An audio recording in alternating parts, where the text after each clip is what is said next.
कोई खटखटाए दरवाजा अच्छी तरह बंद रखो। अपना ख्याल रखना। अलविदा। अलविदा मामा।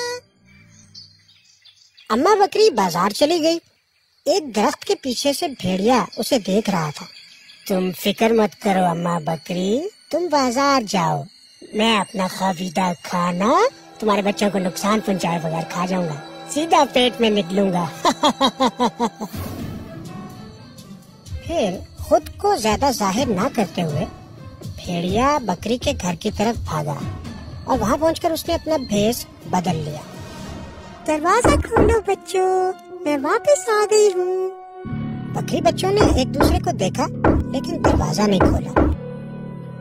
दरवाजा खोलो, दरवाजा खोलो, ये अम्मा है, मैं बाजार से वापस आ गई हूँ, दरवाजा खोलो। बच्चों ने जब उसकी भारी आवाज सुनी तो उन्हें अपनी माँ की बात याद आई। हम जानते हैं तुम कौन हो, तुम भेड़िए हो। हमारी माँ की मीठी प्यारी आवाज तुम्हारे जैसी भारी गंदी नहीं। चले जाओ, हम तुम्हारे लिए कभी दरवाजा नहीं खोलेंगे। भेड़िए ने गजबनाक तरीके से दरवाजे को पीटना शुरू कर दिया। बच्चे खौफ से चतरा रहे थे लेकिन उन्होंने घर का दरवाजा खोलने से इनकार कर दिया। फिर भेड़िए को एक बात सूझी। वो बेकरी पर गया और उसने एक केक उठा लिया जो शहद से भरा हुआ था। उसने वो ये सोचकर खाया कि उससे उसकी आवाज मीठी हो जाएगी।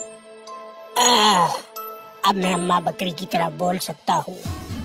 बार बार वो अम्मा बकरी की आवाज की नकल करता गया। मैं वापस आ गई हूँ बच्चों, मैं वापस आ गई हूँ।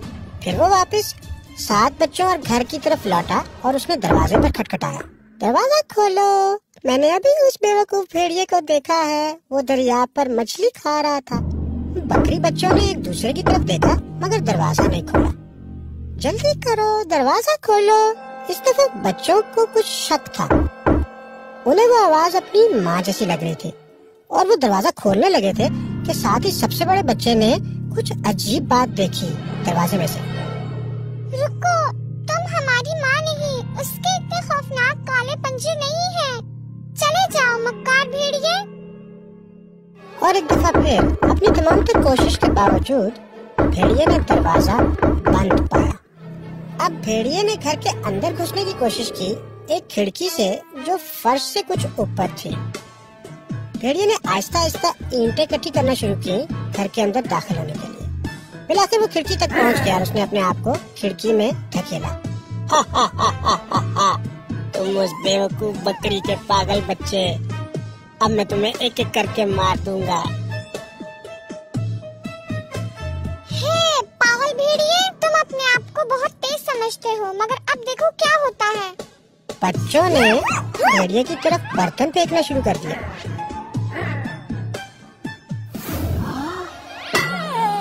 भेड़िए को सर पर चोट आई और वो नीचे गिर गया। भेड़िए का दिमाग काम नहीं कर रहा था, वो अपनी हर कोशिश में नाकाम हो चुका था। फिर उसने एक दरख्त का तना लिया और दरवाजे पर मारना शुरू किया। इस दफा मैं हूँ भेड़िया, तुम्हारी माँ नहीं। चले जाओ यहाँ से। अब मैं ये दरवाजा तोड़ दूंगा और तुम्हारी जिंदगी खत्म हो जाएगी। तमाम बच्चे इकट्ठे हुए और दरवाजे के साथ जुड़ गए। 4-5 दफा की कोशिश के बाद तना तो टूट गया लेकिन दरवाजा वैसे ही था। कुछ गहरा सोचने के बाद भेड़िया चक्की पर गया और उसे एक आटे की बोरी मिली। उसने अपने पंजे उसमें धंसाए तो वो पंजे सफेद हो गए। भेड़िया वापस बकरी के घर की तरफ लौटा और उसने दरवाजे पर दस्तक दी। बच्चों, दरवाजा खोलो। इस बार बकरी बच्चों ने एक दूसरे को देखा मगर दरवाजा नहीं खोला। ओह, तुम सोच रहे हो कि मैं भेड़िया हूँ। मैं तुम्हारी माँ हूँ, तुम्हारे लिए बाजार से तोहफा लाई हूँ। चलो बच्चों, दरवाजा खोलो। वो आवाज माँ की जैसी थी तो सबसे छोटे बच्चे ने दरवाजे के नीचे से छुपकर देखा। इसके पाँव तो सफेद हैं, ये हमारी माँ है, दरवाजा खोलो। बच्चों को यकीन हो गया, उन्होंने दरवाजा खोला लेकिन उन्हें देखकर धचका लगा। इतने बड़े दांत और इतना बड़ा जबड़ा गुस्से से उड़ा रहा था। अब तुम सब जल्द मेरे पेट के अंदर होगे, मत रो मेरे मजेदार खाने।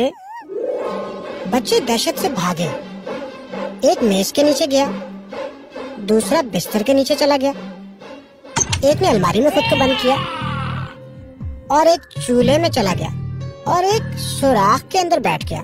सबसे छोटे वाला दादा की घड़ी में जाकर छुप गया। तुम छुपन छुपाई खेलना चाहते हो, इससे पहले कि मैं तुम्हें निगलूं।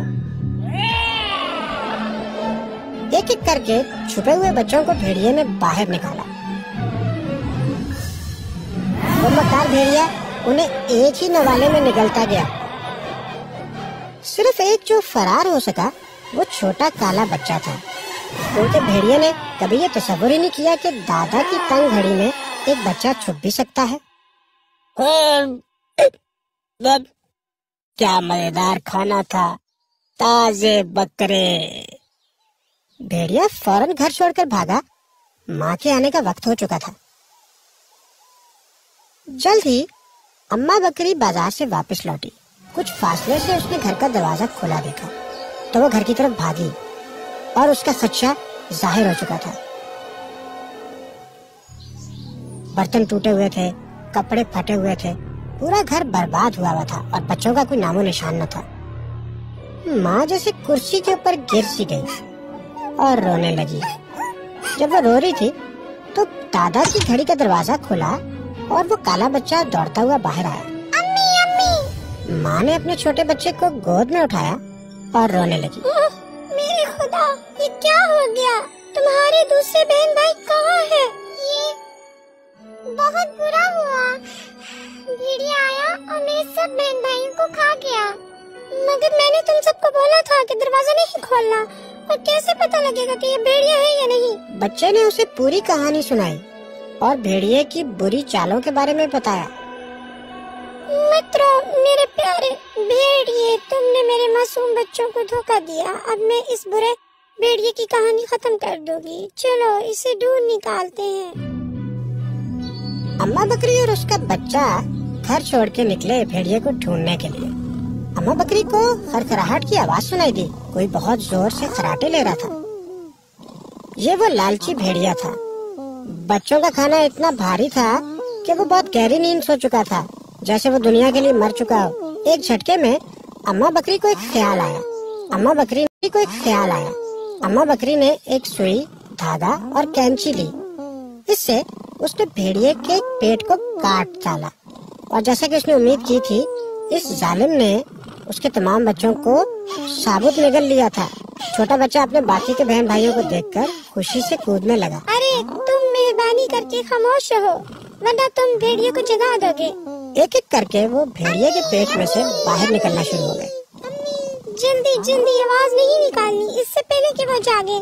हमें निकल जाना चाहिए। बिलाखिर तमाम बच्चे बाहिफाजत बाहर आ गए। ठीक है, अब मैं इसको सी देती हूँ। रुको, मुझे पत्थरों का ढेर ला दो। और फिर उन्होंने भेड़िए के पेट को पत्थरों से भर दिया और उसे सी दिया। भेड़िया एक जोरदार भूख से जागा और उसने अपना भारी पेट देखा। ये बच्चे हजम होने में बहुत वक्त ले रहे हैं, मुझे तो प्यास लगी है। भेड़िया दरिया की तरफ चल पड़ा।